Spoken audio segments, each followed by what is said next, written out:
And we are live. Welcome back, ladies and gentlemen. I'm one of your co-hosts, Blake Ruffino. Alongside me is my counterpart and co-host, Joe DeLeone. Good evening, good sir. How are you? Blake, I'm doing great. It has been an awesome 4 days of football, minus the blowout for the Indiana-Oregon game. We've been blessed with some great games. I don't know if anybody's been tracking the NFL. I know that we're not an NFL show, but holy hell, we've been given some awesome battles going on with these playoff action. Yeah, I mean, the only one that I think, what was it, the Rams game? I mean, that was kind of a... I went down to the wire too. Down to the wire, but I mean, even that one. But yes, the NFL wild card games have been very fun. You had Miami and Ole Miss. The only one who didn't come to the party and got the memo was Indiana. Indiana just said, you know what, we're going to skull drug everybody, so y'all get with the program. Regardless of that being said, Joe, yes, we've been spoiled with football over the last couple of days. Yeah, no, these games have been tremendous, and I'm hoping that this momentum carries into the national championship. A little bit of a spoiler on my take for today. I think it's a little silly to assume that the national championship is going to be lopsided. I think that it would be very, very silly to assume that. Yeah, I know a lot of people are thinking that based off of what's happened the first two games with Indiana. I don't think either one of those teams had the lines of scrimmage that Miami does, which makes this intriguing, which is what you and I are more than likely going to talk about here. But, Joe, before we get rolling, because we got a lot of stuff that we got to get into, everyone do us a favor by hitting like and share. Share all those groups if you're on Facebook and to all those social media pages. You're watching us, listening to us on YouTube. Do Joe and I a favor. We're 1,000 away from getting to our season goal of 30K subs. Do us a favor. Hit that subscribe button down below. Help us be a part of being in the 30,000 subscriber club. Do us a favor in doing that. Wherever you listen to podcasts, rate, review, and subscribe. We greatly appreciate y'all doing that as well. Every AYS episode is brought to you by our good friends over at FanDuel. Download the FD Sportsbook app today. If you're on Apple, iPhone, you're on Android, wherever you are, if it's legal inside your state, download the FD Sportsbook app today. And look, you got a national championship game in 9 days or 10 days. No, 9 days. Because it's the 19th, right? Or 8 days, whatever it is. 8 days. 8 days. Technically, okay. well, I guess 7 because this day's almost over.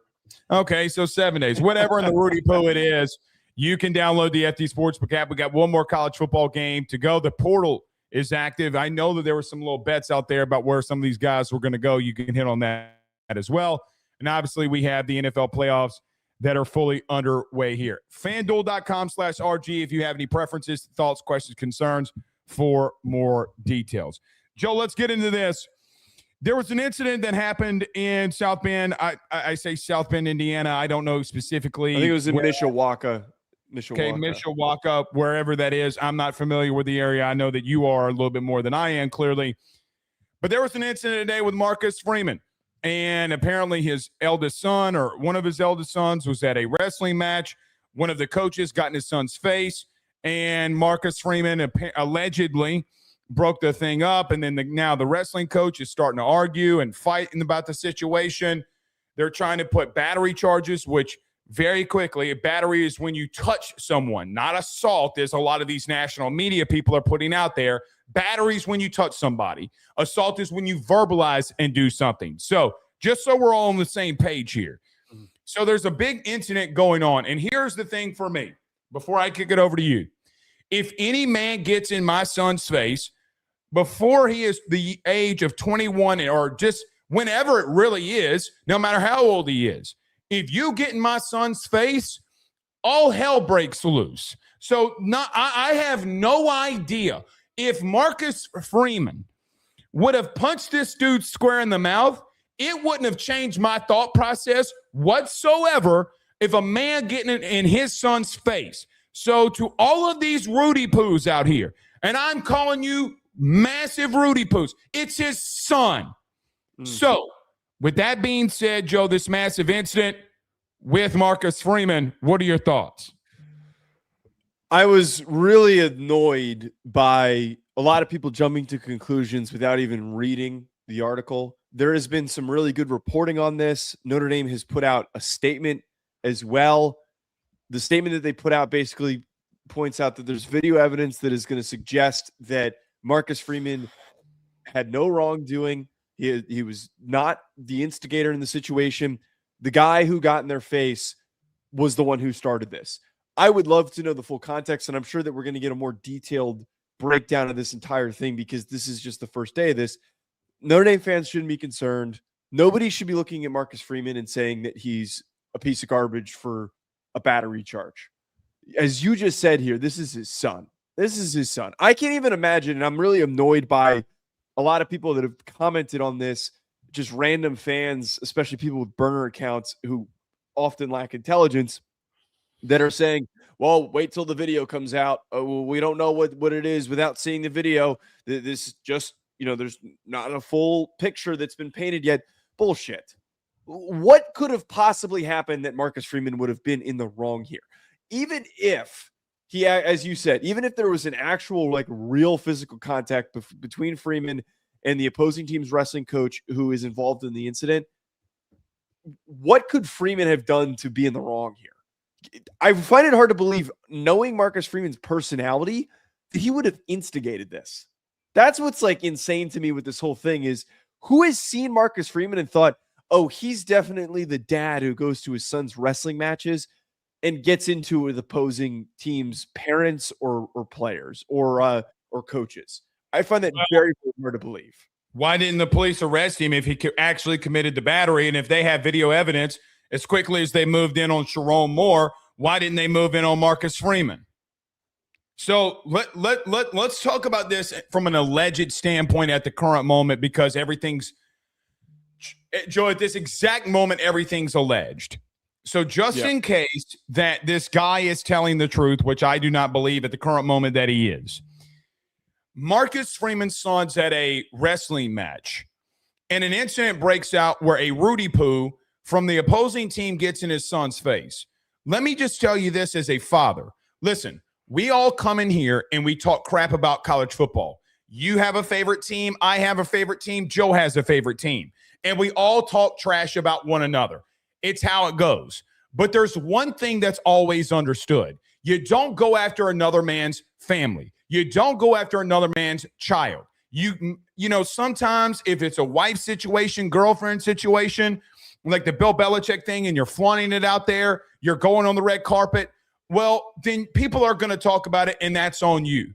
Children will always be off limits. And let me tell you this right now. If Marcus Freeman, if a gentleman got in Marcus Freeman's son's face, everyone will say, well, he's got to learn how to have restraint. Well, I will ask some of those national media members out there, 3 of whom were reporting about this today. None of you have children. None of you have children. You have absolutely no idea what comes with being a father, raising a child. Your number one job on this planet is to protect your children and your wife or significant other. And let me tell you this right now, as I'm sure Marcus Freeman would do, and I don't mean to put this on him, I would lay down my life for my children without a doubt, without a second question.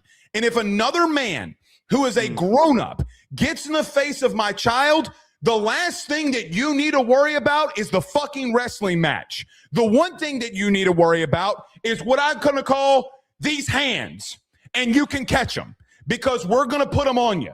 And you better pray to God that there's somebody that can get me off of you. I will not play fair. This is not a part and place where you play fair. What could the son have possibly done? Did he dominate your student athlete? Well, he lost. So that was part of that Vinny, his son, lost. And that's what kind of makes this thing even crazier is did maybe Vinny not respond to the loss effectively? But that doesn't even matter. That doesn't matter. He's a kid. He's a kid. Who cares? Yeah. No, unless he went full DMX and did the whole suck it right in front of him, I don't even care if he did that. You're talking about 2 adults that you're asking to hold restraint. What's the name of the coach? Everybody watching this right now, what's the name of the other coach? Name him. You can't do it. And if we're talking about coaches having restraint, don't both of them? Joe, if Marcus Freeman would have body slammed this man, Kurt Angle style, if he would have done the F5 like he's Brock Lesnar, if he would have done a full rock bottom, I wouldn't have said a damn word. I would have been behind him. And let me tell you something, Notre Dame fans. You got to get behind him. This is this man's son. I don't care what the son did. To be completely blunt with you, I don't really care what Vinny did. You don't get in another man's son's face. You let it work out. Let his other coaches take care of it.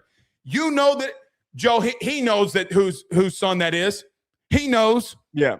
He 1,000% knows. So if Marcus Freeman would have gone out there and hit the full rock bottom and done the people's elbow on his ass, I wouldn't have said anything, because this is getting egregious. When you, as a national reporter, continue to say some of the things that you're saying, this is why people unsubscribe from you, because you don't have children and you don't know what it means.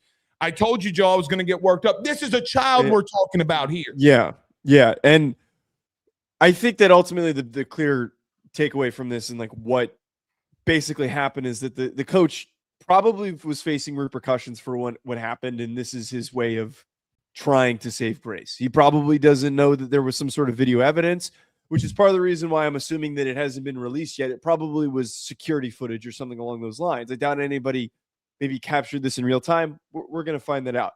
I will say this much. And I know that like this isn't really an incident that we come away thinking like, oh, here's a positive takeaway from this. But the reality is I think that this does more for Marcus Freeman than it hurts him. This does a lot to prove that he is, once we know the full picture, somebody who's willing to defend his son, and he's not going to care about the repercussions. We're all asking him to hold restraint. Bullshit to that. I think a lot of parents, as many of these parents of recruits, have spoken out how they really respect Freeman, and that was why they were eager to send their sons to go play for him. I think this just adds to the picture of why he's so relatable and he's so great at connecting with recruits. So this does no harm. And I think that anyone who is acting like it does is just being a hater and is just looking for a reason to speak negatively on Notre Dame and speak negatively on Marcus Freeman. I'm with you. My bad. No, you're good. It irritates me, because let me tell you this right now. If I live in the state of Louisiana, and if I send my son to South Bend, Indiana, I want to know for a fact. I've told you this before, Joe. I don't care if my son, where he goes, could care less. I'd love for him to go to the school that I root for the most. Would absolutely adore it. However, I don't care. It's my son. Some of you need to just digress to people that have children. Mm-hmm. With that being said, if he would have thrown hands, I don't care. On Ben Ruffino's top 10 list, Notre Dame's on it now. Well, I'm glad to hear that. They're on it now. Because it's not about – people keep talking about the money. Joe, with all due respect, I don't need money. I don't need money. What I need is someone to mold my son into a man. And what is Marcus Freeman breaking the situation up, and he's pulling his son off, and he's touching the other coach saying, okay, everybody break it up, and that's what he's calling battery? If that's what he's calling battery, then you're soft. You're soft. I've seen more action in a nursing home when it comes to physicality than breaking up a fight. Okay? So with all of that said, I hope college football backs him. Even if Marcus would have uppercutted him and he would have went up through the roof, there's a line you don't draw. It's a line you just don't draw. And, well, here's the good thing. Good on Marcus for not throwing hands. Yeah, and again, we're going to find out the full picture, but it does not sound like it doesn't sound like he connected or hit him or anything. Allegedly. Allegedly. At least that's what the lawyers tell us that we got to say. All right. Let's move on. All right, Joe, we're going to go through a quick recap. I know that we've recapped both of these games so far, but let's recap them once again before we close the book on the semifinal run. Ole Miss and Miami, what a absolute outright thriller. Miami comes away with the win. They'll be going to the national title game. Trinidad Chambliss's waiver also being denied, Joe, is something that you and I have not discussed, and we will need to get to. But at the same time, Miami upsets. Miami beats Ole Miss, and going back and rewatching the game, what are some of your thoughts after rewatching it? Yeah, Blake, plain and simple, the one thing that was so incredibly stark on the rewatch, we talked about this after the game, how Miami was blowing Ole Miss off the ball. And then on defense, they were getting a ton of penetration. They were making a ton of plays in the backfield. Trinidad Chambliss was just so good that he was able to evade any of that pressure that was coming in his face. But, dude, on the rewatch, oh, my God, they were blowing them off the ball. They were blowing them off the ball. It was 3-4 yards. I have not seen an ass whooping like that up front. I have not seen an ass whooping like that in a playoff setting to the degree that they were able to do it. They were working them completely. And I think it's a reason for Miami fans to feel optimistic going into the national championship, is that it was another reinforcement of this is how good you are. This is the power and the strength that you have along both lines of scrimmage. But I think it still reiterates a point that we had after the game. They played 70% of their best game. 70% of their best game.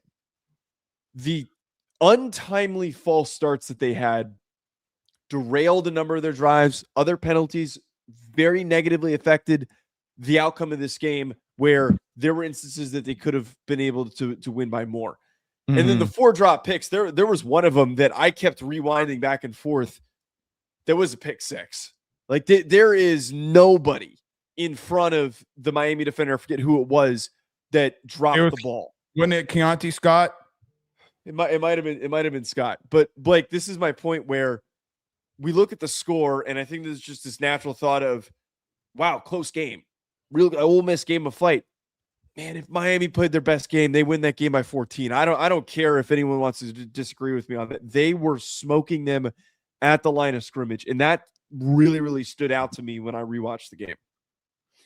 So what going back, and I don't want to repeat myself, but I kind of need to. You're 1,000% right. Miami just did not play their best game. I don't know what to make of it at the exact moment. Going back and rewatching it today, I look at a team that, Joe, quite honestly, could have put this away a little bit more. They did drop 4 interceptions. This game could have been a little bit more lopsided. They absolutely dominated the time of possession. They dominated on both lines of scrimmage. Outside of the one broken play on the long Kawan Lacey run, they were pretty dominant in the interior up front. I mean, I thought it was a really good schematically called run by Charlie Weiss Jr., and they broke loose. And it was just really well executed by a team who, Joe, quite honestly, who was second in the country in total offense coming into the season, with a quarterback that came out of nowhere and that, quite frankly, absolutely dominated. The thing that I stand on here the most and say, though, is I still feel like that there was some mismanagement offensively throughout that game. You had the ball for 40-plus minutes, or right at 40 minutes. I get that Fletcher had 22 carries. Joe, I got to be blunt with you. You got 9-10 days to rest. He should have gotten 30 touches. There are multiple third down and 3s, third down and 4s where you're throwing the football, and I'm thinking to myself, Joe, they got 3 guys on the line of scrimmage, and I know that you're Monday morning quarterbacking a film here, right? Yep. Problem is you're dominating up front. Why not get Brown the football? Why not get some of these other guys touches? Because it's not like either one of Fletcher or Brown's not able to move that pile. With that being said, you're going to have to play your A-plus game versus Indiana, and we'll get to that in a moment. But, man, I think Ole Miss, and Joe, I went back and rewatched a short that you and I had about how that game was going to go down. Boy, it went exactly the way that we anticipated. Miami was going to hold the time of possession. They were going to run the ball, keep it away from Trinidad Chambliss. They did. They had the ball for damn near 40 minutes. Tempo did seem to wear that D-line out. I mean, they were picking their spots, and quite honestly, I thought Ruben Bain in the third quarter kind of melded in and was waiting to the fourth, and to some extent, I don't know if I blame him. With all of that being said, Kawan Lacey, who was not there, I thought was a big deal, because there were multiple third and shorts that I'm like, damn, man, they can't run the ball here. They just can't run the ball here. So do I think that Miami got a little bit of a break with Quan Lacey not being there? Absolutely. But secondly, I just point here and say too, Joe, that I think Miami is one of the most talented rosters in the country, and you see it in their with everything that they do. Great season by Ole Miss, but as a team, you aren't that great. You got bailed out, quite frankly, because of Trinidad Chambliss and because of Quan Lacey, and your offensive line did some really good things. So if Ole Miss boosters who live near me want to come after us for that, what does a backside guard do against a one tech on opposite side zone? Don't come at me with this about ball knowing. What I'm telling you is that every game that you got into, in the 2 games that you lost this year, your defense sucked. Last year, you want to blame Lane for the offensive problems. Well, Garrett Nussmeier threw a pass twice in 2 attempts and had 2 touchdowns, one to Aaron Anderson and one to Kyron Lacey. You got the Barryon Brown fade route. Who lost you what games? You better go fix your defense, and you better go fix it now. And you're getting guys, and I get it. But the bottom line here, Joe, for me is this. Ole Miss won. Miami won a game with playing their B- game. And I think up front, they are the best team on both lines of scrimmage collectively, and that's why they find themselves in a national title. Okay, so first of all, with Ole Miss, I want to get back to a Miami point that you had. With Ole Miss, I'd be quite frank. I think it is not a foregone conclusion that they're back in the playoff mix next year. I think that they've got a lot of things that they need to figure out. And the biggest part with this is that not having Chambliss likely for next year, things are trending towards him possibly being a first-round pick, by the way. There's a lot of buzz that's building in the draft coverage community that people are falling in love with the way that he plays. I think that if Dante Moore theoretically goes back to school, I think that Chambliss should be enticed to declare for the draft. Completely separate discussion. Them getting Deuce Knight's really big, but there's a lot of things that need to get worked out. Their defense can't play the way that they did against Miami and in spurts throughout this year and expect it to translate to positive results in 2026. With Miami, though, because the focus ahead for this national championship game, you're 100% right about them not leaning on Fletcher more. And I forget just specifically leaning on Fletcher. Brown had a really good game, too. I think that you got to go 25-25 on carries for both these two dudes because there were spots in the game where they were a little clunky throwing the ball and the timing was a little bit off. And Carson Beck did a lot of really great things in this game, but they just didn't have that same threatening degree downfield, nor was Carson Beck able to connect downfield because his deep ball accuracy is inconsistent. It almost felt like Ole Miss was enticing him to take shots downfield that they thought he couldn't connect on. And then at the same time, while they were trying to stop everything over the middle, they were still getting their asses beat. You should have just not overthought it. You should have not taken the bait, and you should have kept punching them in the mouth. They literally could not stop them.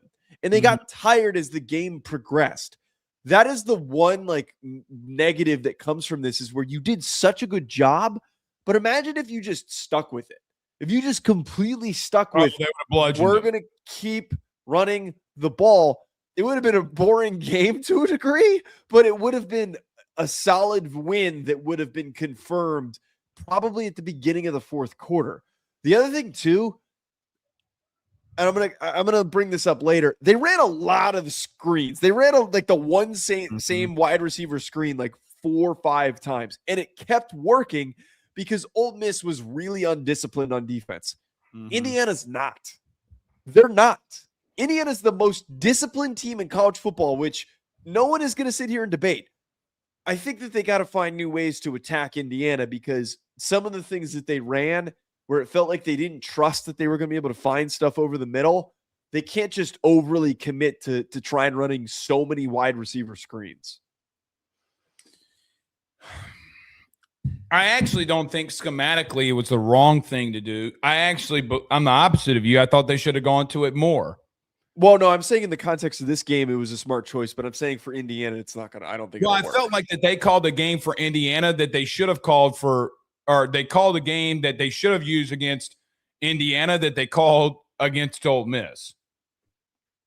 In a way, let's get the ball out quickly, make tackles. Thank you for the 5 yards. Thank you for the 5, I don't disagree. Again, we've seen Miami do this. We've seen them. This is the frustrating part, and this was the frustrating part with us last year with them. The frustrating part is, Joe, is they have so much talent, and you're like, just run the damn football. Stop being so cute. And Ole Miss, good on them defensively. They gave it everything they had. I know big number 51, they're trying to clown on him because he didn't get up. Yeah, you know why he didn't get up? Because he was exhausted. He had been on the field for 40 minutes. They didn't have any defensive tackle depth to swap him out. No, they didn't. So at the end of the day, listen, it's a great win. It's a great and look, to some extent, Miami hasn't had the benefit of the doubt in reference to they went up against A&M, they went up against Ohio State, and they went up against Ole Miss. Where if you're Ole Miss, you went up against Tulane and you went up against Georgia. Indiana, you went up against depleted Bama, and you went up against Oregon, who I'm just going to say who's also depleted. Miami doesn't get the benefit of the doubt, and probably, Joe, they should. All right, let's move on here. I don't think we're going to spend a lot of time on this one. Recapping Indiana versus Oregon, Joe.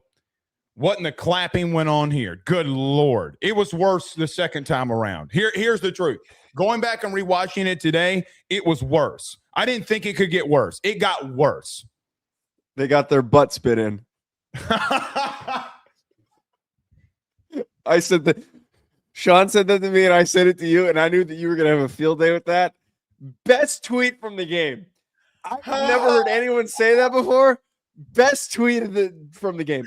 Because it's true. It's absolutely true. Oh, God. Like the rewatch, similar to the Miami game, a lot of the stuff that we said afterward was not only affirmed, but it was accentuated. The effort, the freaking effort that Indiana played with in this game was insane. I said to you pre-show, it felt like Oregon went down by a couple scores and they turtled, and it almost felt like they gave up. I'm not accusing them of completely packing it in, but I didn't like the demeanor of a lot of guys on the field. When they went down 21-7, you could really tell a demeanor change.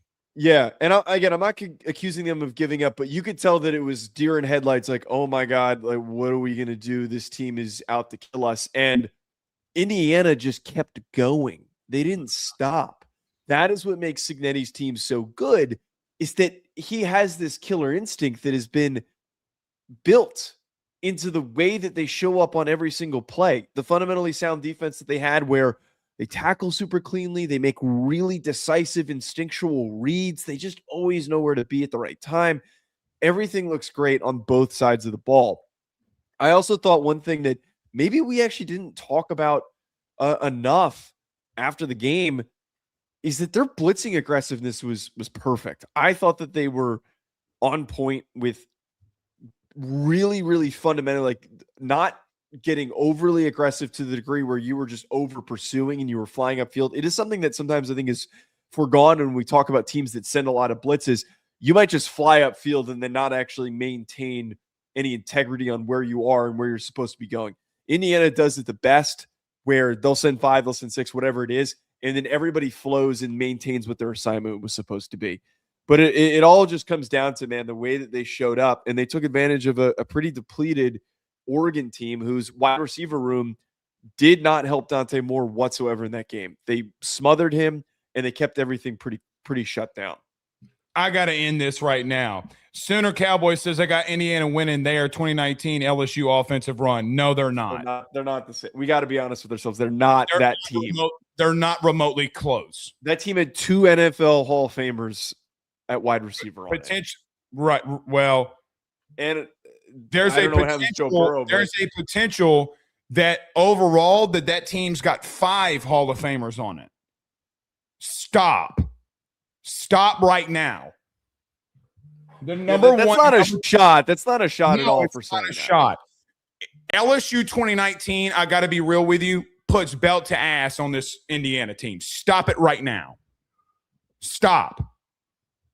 Come on. I don't know if I'd say belt to ass.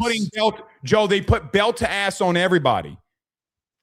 They put belt to ass, And the defense for Clemson had 6 first-round picks on it. 6. All right, I think you have a point. You have a point. So don't come at me. Do not come at me with that. They blew out Oklahoma, whose quarterback just is coming off a Super Bowl. He's playing right now. They had CeeDee Lamb. They literally had 9 defensive starters that are current starters in the NFL in that defense, and they blew them out. Joe Burrow had 7 touchdowns by halftime. All right, let's get back to Indiana. I don't know what mad at you. Well, mad at me at what? Well, I'm saying that like we're not. That has nothing to do with the game. Yeah, but that you would get your butt spit in. To quote Joe DeLeone. I didn't say that. That wasn't my quote. The bottom line is you're right about something. Down 21-7, Oregon had deer in the headlights. And I got to be real with you. They quit. You can see it. They quit. But Indiana broke their will. Yep. And that's the part when you say they broke their will. What do you want me to say? Like, what recap do you want me to give on this? They threw the ball better. They ran the ball better. They blocked better. They tackled better. They coached better. They recruited better. They developed better. And what do you want me to say about it? It's an ass whooping. Let me tell you something that I will relate to that 2019 team. You know what else the one thing that people should compare when you're comparing 2019 LSU to this Indiana team? How many 3 stars Ed Orgeron hit on along with Curt Cignetti? Mm-hmm. So you had 2 3-star guards, you had a 3-star center, you had a 2-star wide receiver who's going to be a Hall of Famer, you had a 3-star quarterback that got pushed over and pushed out.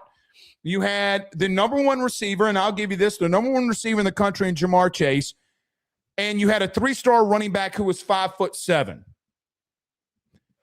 That is what you should be comparing to because you're hitting and you're developing at the highest level. That's the part. Joe, I keep hearing people say that, and this is my last part on this. I keep hearing people say that they're out scheming them, they're out developing them. No. They're out athleting teams. I go back and watch Becker. I go back and watch Cooper.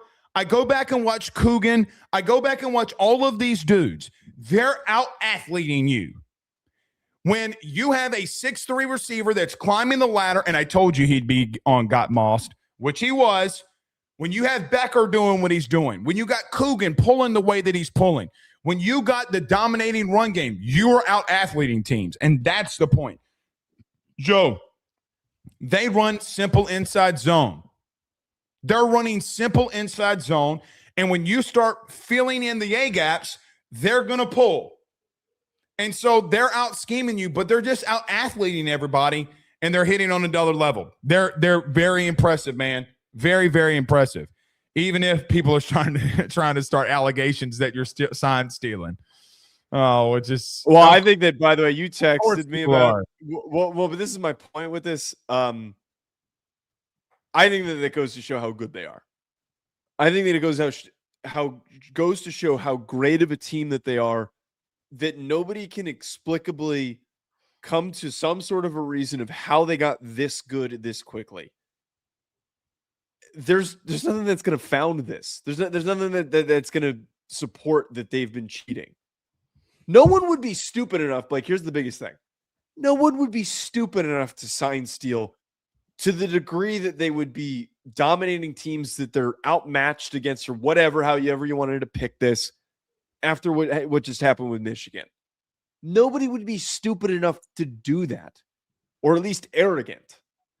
Maybe there is some sort of arrogance and a belief that they could get away. But again, I think that has been one of the most ridiculous rumors that has been put out there. You're not cheating. You're not trying. Isn't that what they say? Sure. With that being said, I just come to this and say, I don't know what you want me to say. Joe, I got with this performance. We've already said it. I'm speechless. Yeah. I'm speechless. Speaking of Indiana, Joe, the national championship is decided. Indiana versus Miami. The preview between you and I that we will be talking about within the next week here. Number 1 versus number 10, I guess, seeds. But Indiana coming into this, Miami making what some might believe a historic run to get to the national title. What are your thoughts going into the game? The Hoosiers versus the Hurricanes. And before we start, I got to ask you this. Who has more fans in the stadium? Miami on their home turf or the Hoosiers? That's a very good question. It's been something that I've been thinking about quite a bit, and I keep getting asked about this when I've hopped on radio spots. IU has so many fans across the country, and I've mentioned this multiple times in the show. They have a huge alumni base, and they travel well. And I think that most of them would be eager to go to Miami. Miami fans, it's their home stadium. Do they box everybody out? I think it's going to be split. I think it's going to be 50-50. But Miami fans got to take advantage of having that home field advantage and try and fill it as much as possible. Separate from that point, game is a 8.5-point spread in favor of Indiana. It was really funny. I referenced this after the Miami win. That line was 3.5 before the Indiana-Oregon game kicked off. So this line's moved. The books changed their mind, and the public has also bet this in the direction of Indiana. Blake, I do not think that this game is going to be lopsided. I think it is unfair and also naive to assume that this game is going to be just straight up lopsided. I do not say that to any degree that I think that it is me putting out there that I think Indiana's fraudulent. It's not at all what I'm saying. I think that these are two really damn good football teams. And I think that they both play football and succeed in very similar ways. The core principles of why they win, Blake, is that they hit harder than everybody. They play more fundamentally sound than everybody. They're better coached than everybody, and they win along the lines of scrimmage. There's potential. There's a hit so big in this game that it completely fissures the fabric of reality with how much the pads are going to be cracking in this one. That has me fired up. I do think first and foremost, though, I don't see Miami getting dominated and run off the field like some people are trying to make it out to be. They are a team that controls the time of possession and slows the game down too much to get blown off the field. And on top of this, they, as much as Indiana is really good on the lines of scrimmage, Miami still has the edge on the lines of scrimmage. They still have the edge there. Indiana has edge at other position groups, but on both lines of scrimmage, they have more talent, more guys that are going to go on to the first round of the upcoming draft and in future drafts than what Indiana does. That is not a knock on Indiana, but Blake, I think that people are forgetting what kind of talent is on this Indiana or on this Miami roster that are just assuming this game is going to be a 10-plus point victory for the Hoosiers. I got 3 questions and a statement. Okay. The number 1 question will be for me. How does this, as you alluded to, this very talented Miami defensive line, who we all know has guys like Ruben Bain on it, guys like Mesidor, Lightfoot, and again, I will continue to throw this out there. What Keontae Scott does in pressure packages, dropping out, he almost has a pick 6, depending on how you look at it from an X's and O's standpoint. Can that front 7, Joe, the way that you stop Indiana, and I'm not going to say you can stop them. How do you slow them down? That defensive line is either going to win or lose Miami a national title or keep this game close at minimum. You got to step it up. Now, Trinidad Chambliss is a whole different beast to cover. And I'm not saying Fernando Mendoza is not good or anything like that. It's a different beast to have to contain a guy that can move like Chambliss. That is not remotely close to being Fernando Mendoza's game. Can you get to him with 4? Can the guys that we think that are this special along the defensive line stand up and stand out? You know, I hear Curb Street saying, well, they only have 2 pressures throughout the game, does Bain and does Mesidor. They've been on the field for 15 minutes. They've played 27 snaps at the point that you're saying this. Sure, 7 of them have been runs. So to that point alone, the question will be, can that elite front 7 for Miami get home at all? Can they slow down this rushing attack? Because I still think the way to beat Indiana, take away Hemby, take away Black, and make Fernando Mendoza have to beat you by throwing the ball all around. You got to try. What are you going to try to take away? You can't trying to take away the passing game because they're just going to run the ball all over you. Yep. You got to take away the run game, make them throw the ball 35 times. So can this defensive line do what we think that they can? Number 2, can this offensive line for Miami, who we have seen throughout not just the playoff run, but this entire season that has leaned on teams and leaned on teams and leaned on teams, can they do it to what might be one of the better front sevens in college football? Because you've done it on everybody. You did it to Ohio State. What makes me think that you can't do it on Indiana? You've done it to Texas A&M. What makes me think you can't do it against Indiana? You've done it against Notre Dame. You've done it against Florida, who, by the way, Florida was a 4-8 football team. They're going to have 3 guys drafted along their defensive line, whether you want to admit that or not. They have leaned on teams. So the team that's number 1 in the country in defending the run, can you get any push? That's how you're going to win this football game or remotely keep it close.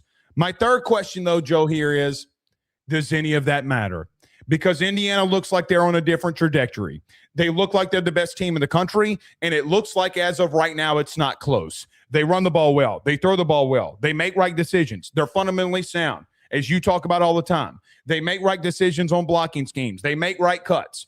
They don't overreact when something bad happens. They don't overreact when something good happens. They're there to play ball and whip your candy ass if you smell what the Rock is cooking. And nothing has slowed them down. The only thing that can slow down Indiana right now is Indiana. So the question becomes, can this elite, what we believe to be from a talent standpoint, elite offense and defensive line where games are won in the trenches, slow down this Indiana team? Or, and here's my statement, is Miami going to hold on to the ball like they've done against everybody to win? Or is Indiana going to be the team that just continues to be inevitable? As Thanos once said, I am inevitable. Teams like this, you compare them to 2019 LSU, you compare them to yourself, you compare them to 2020 Alabama. Okay, well, you know what those teams were? They were inevitable. So are you going to be inevitable? Or is a team that has more talent than you on paper up front going to be able to slow you down? That is the ultimate question. And Joe, I got to be real with you. I think early, Miami might be able to do that. But the question is, do you have, and this is my statement, I don't know if Miami has enough explosiveness offensively to get it done. And that will be the question that we will have to get answered on January in 8 days. That is a layer to this where I do wonder with Miami, because they did have to rely heavily on screens. I think that the key to beating a team like Indiana is you do need to attack downfield and you need to take shots. I feel like a lot of these teams have kind of fallen for a trap of thinking that they don't need to be aggressive against Indiana. It hasn't made any sense to me. Miami needs to be more willing to do that. And I don't know how fully capable they are, because during this run, they have not exactly been like a super downfield team in terms of the way that they've gone about their passing game. We just talked about how they ran the same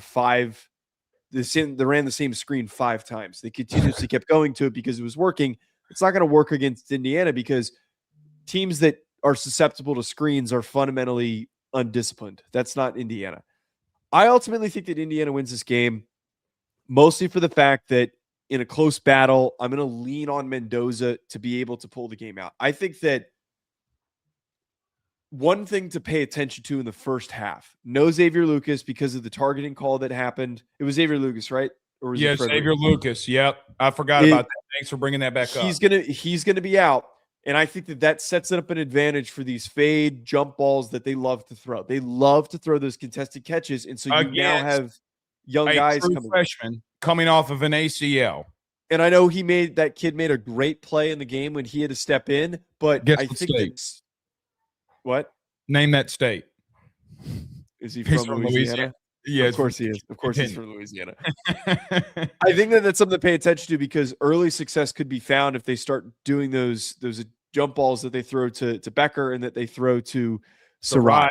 Mm-hmm. The path for Miami winning this game, the way that I see it, for this game being close, they got to lean on the run game more. They can realistically find success running the ball more than anybody has against Indiana. Oregon was finding some big rushing lanes early, but they got away from it. They couldn't find anything downfield, and it completely fell apart for them down the stretch because they just couldn't throw the ball. It was, and they also, on top of this, had a lot of self-inflicted mistakes, a lot of avoidable, stupid, silly little mistakes that derailed any momentum that they had after that scoring drive that they had. Miami can't do what they did against Ole Miss and expect to win this game. That's not a hot take. That's not even that's probably the most benign, stupid thing that I've ever said in a preview. You can't make mistakes and expect to win. You just can't. The team that capitalizes the best on mistakes is Indiana. No false starts on drives where you've got momentum to score. You got to come away with interceptions that are actually thrown your way, because if you come away with having those same issues, you're going to lose, and you're going to lose by 10 points. Oregon and Alabama. I mean, DeBoer went for it on 4th down on his own side of the field, and it's a 1-score football game. Oregon is calling a screen pass on their own side of their own, they're not even at the 20-yard line yet. Teams are pressing on Indiana because they're scared. I listen, I'm not trying to take anything away against Dan Lanning. I'm not trying to take anything away against Kalen DeBoer. Mario and them, regardless if you blow them out. So hear me. Even if you blow them out, they're not coming in here scared, because you know what they will do? If they don't get in their own way, they will line up and run the ball right at you. Joe, I got to be real. I'm running the ball right at them. Hey, man, I got 4 NFL offensive linemen. Good. Get after that ass. You better hold on to that football. The best defense is not Ruben Bain and company. The best defense is taking the ball away from Fernando Mendoza. Take it away from him. These back shoulder throws to Surratt, at what point is somebody going to figure this shit out? I mean, I know, and here's another thing. I don't know if you saw this. Did you see the referee on Twitter? It's like, it's technically every time he does it's a PI. Oh, get out of here. Stop. They're all hand fighting. You got to take it away. If that means you got to go to cover 2, you got to do some things and try to let the DB or the corner that's sitting to try to bait Fernando Mendoza and try to get up the field and come up and tackle. Make them throw it in the flat, for crying out loud. Do whatever you got to do. But the question again is going to come, Joe, I do think that they're going to get push. I think Miami is going to get push. You can't get outside of your game like everybody else has against them. You're going to have to find a way. This is on your home field, by the way. Yeah. If you're Miami, this is in your home state, your hometown, your home stadium. You cannot allow them to come in there and beat your ass. You can't do it. Joe, I don't know where I'm going to go here. I'm just praying for a good game, because I don't really care who wins it. I could care less who wins this game. But the bottom line remains is, I think the Miami line of scrimmage makes this game very intriguing, but Indiana feels inevitable, so I guess we'll see. All right. Any other thoughts? Well, I was just going to kind of reiterate the last part here. The biggest, the main reason why I lean towards Indiana winning this game is just kind of what you just said here.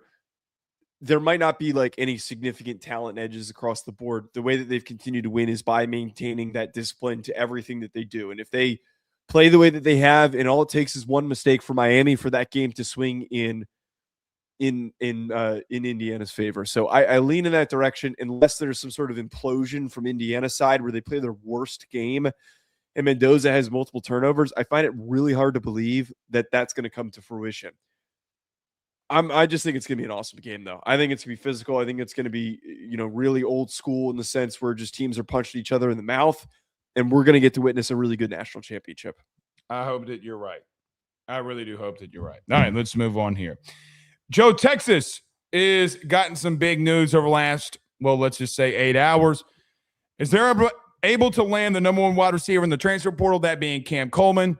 And they also got a flip in the portal, which is a little ironic, from running back from NC State, Hollywood Smothers, which is the most Texas name of all time, if you ask me. With all of that, Joe, they also got some other guys as well in here. Raleek Brown from Arizona State says he's going to stay, even though Smothers is committed as well. Your thoughts on Cam Coleman and Texas winning the sweepstakes and flipping Smothers here at the end? Well, the Cam Coleman deal here, nuts. The fact that we've got Cam Coleman, who is an unbelievable receiver, who's got fantastic, ridiculous concentration in hands. He's a great athlete. He is going to be a new layer as a deep weapon within this offense. The fact that after all the struggles that he had to have a competent quarterback to throw him the ball, now he gets to work with Arch Manning, who just hit his stride at the end of the season. This is going to be nuts to see what this offense can do. And look, I get it. We got all hyped up on Texas last year going into the season, and it fell flat on its face. It did not come to fruition the degree that we were hoping. But I just feel like if this is what this offense, the energy that they're bringing, they're going to put up some ridiculous numbers. Arch is going to play really freaking well. Cam Coleman's going to take a leap. Both these guys are going to get drafted early. I'm getting in over my skis here, and I'm getting way too excited. But I think that there's a reason to get juiced up because these are potentially two of the best players in college football in 2026. The Smothers deal is interesting because we talked about how they got to rebuild this running back room, and them getting Raleek Brown was a solid pickup. He's a small running back. He's tiny. He's a space killer. And Hollywood Smothers is very similar. He's very similar. He's a guy who's going to kill you in space. He's very shifty. I got to figure out, though, who they go into that's going to be their muscle. I feel like we got a little bit of a similarity here in terms of play styles between the two, but to have lost two running backs in the portal and to go back, well, multiple running backs in the portal, but your two leading guys in the portal, and to go and get two different styles of athletes to go in a different direction, I think it's intriguing. That's how I would put it. Let's call a spade a spade. They went after Kwan Lacey, even though Lacey never went in the portal, they missed. They entertained this Isaac Brown thing. They missed, and they had to figure it out. They let Trey Wisner walk because they thought that they could outspend people and get better backs. Like, if we're going to rip the Band-Aid off here, let's rip the Band-Aid off. Any Texas fan that wants to argue that, argue with your mama, because you know it's true. I know it's true. Everybody that does what me and you do knows it's true. Ask Ketchum. Ask Jeff Ketchum if that's true, because it's true. However, Miami and Alabama, for what it's worth, I think ironically are in the same place in one regard. You keep blaming the running backs. Did Trey Wisner get worse? Or did your offensive linemen change? You're trying to figure out your running game based off of running backs when your offensive linemen were an issue. You got to fix the O-line. Now, I know they went and got some offensive linemen that they think they can play right away and win now. Good. You need to go figure that out along your offensive line. But now you don't have an excuse if you're Sark, because here's the truth. You have Arch Manning, who's a second-year starter coming back. You have Ryan Wingo. You have Cam Coleman. You have a plethora of dudes that you got at wide receiver. I know you just lost French to Michigan, but you know that room is absolutely talented. You got two dudes that can get vertical and guys that can separate. You got some things that you got to figure out on the defense, replacing guys like Hill and et cetera. You get Kobe Black, who entered the portal, out of the portal, played hokey pokey with it. You, from a talent perspective, are extremely talented. You outspent everybody, and you did exactly what everybody thinks Texas should do. So, Joe, Hollywood Smothers is great. Raleek Brown is great. Cam Coleman's great. Have you fixed that offensive line that had struggles? That is going to be the question for me moving forward. This is what I'm getting at. This is I didn't mean to cut you off, but this is what I'm getting at, is that you're going and getting these two different running backs, and it's you're kind of duct taping an issue with some smoke and mirrors here. You're trying to play sleight of hand of like, oh, well, look at this. We lost two guys in the portal at running back. We just brought in two new guys that are two different types of players. Their O-line was the problem last year. They could not protect Arch. They could not get pushed along the line of scrimmage when they needed to establish the run. That was a serious problem. They had one of the worst offensive lines of the top 25 teams in college football this past year. It's a major liability. That was what held you out of getting into the college football playoff. Forget any of the politics of playing Ohio State, whatever. You lost, and you didn't get to the college football playoff because your O-line underperformed.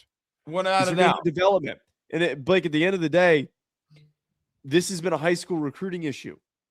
The teams that recruit best in high school, along O-line, D-line, you haven't had a problem at D-line, but along the offensive line, are the teams that have sustainable success. So maybe there's someone that we don't know about. Gooseby coming back is huge.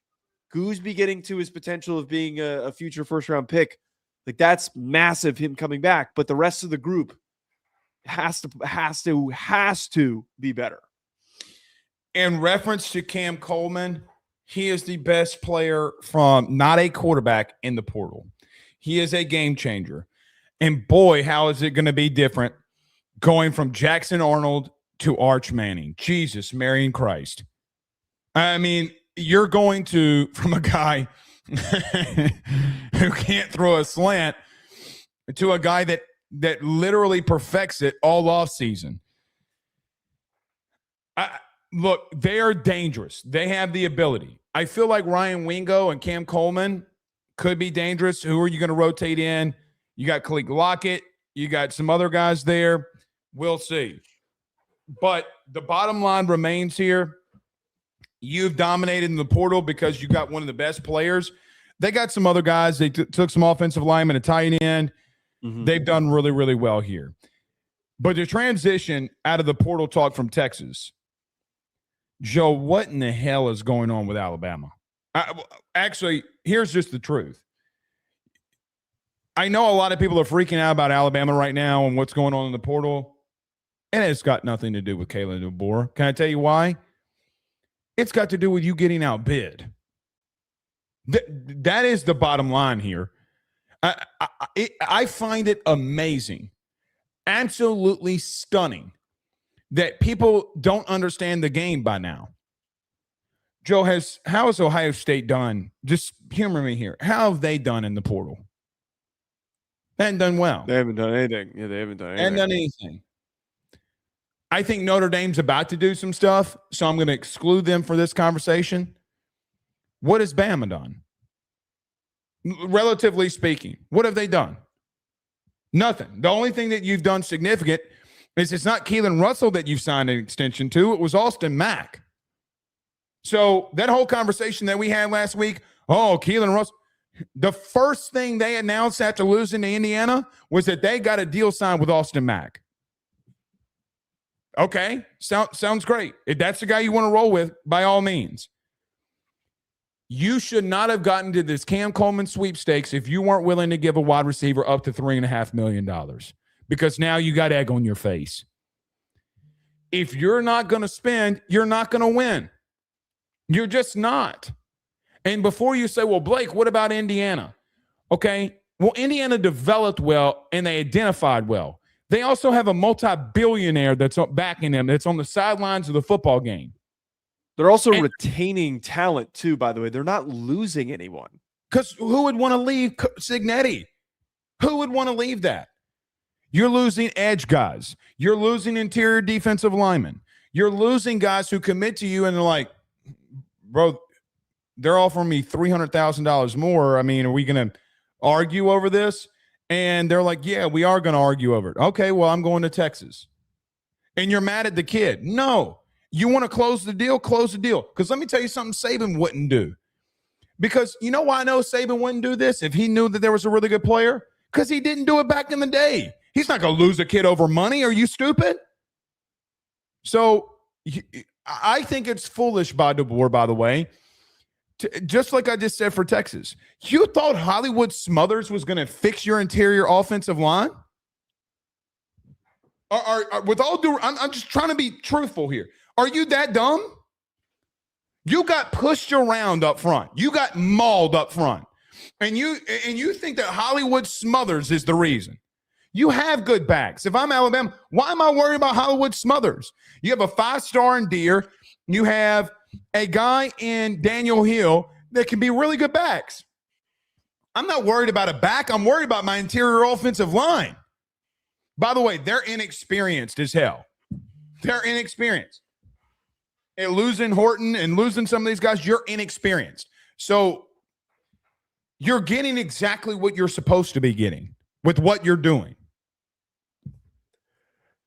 I understand what you're saying.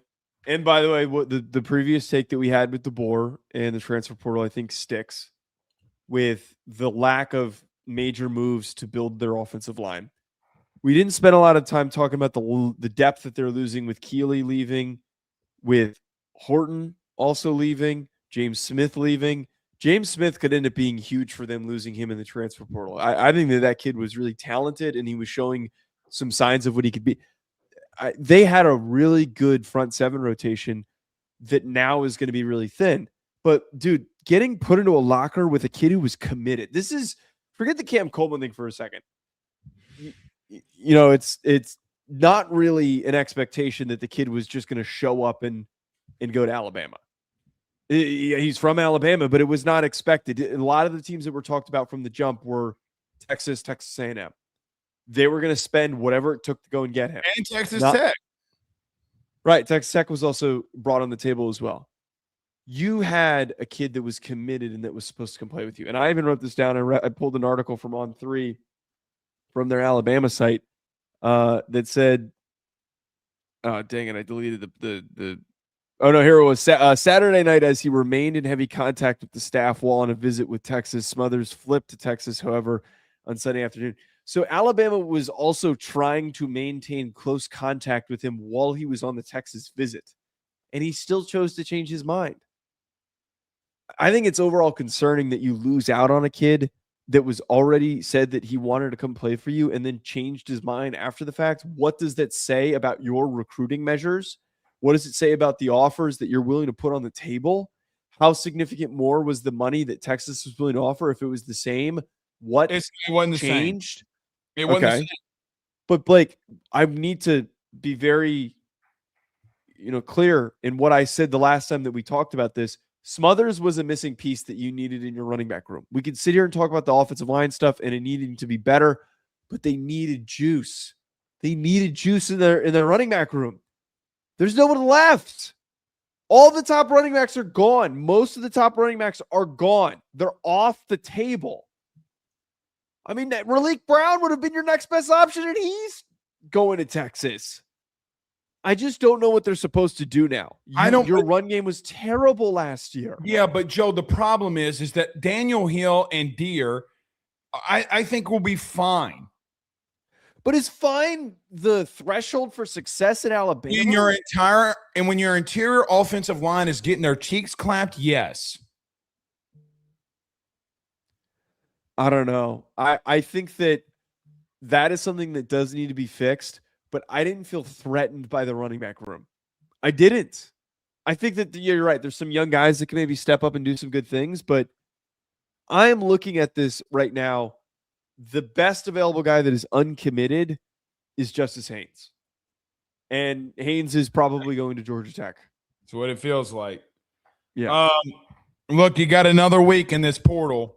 I mean, I hate to say it like this. Who are you tampering with? Seriously. I hate to say it like that, but it is the truth. So we'll see. All right. Got any super chats in here?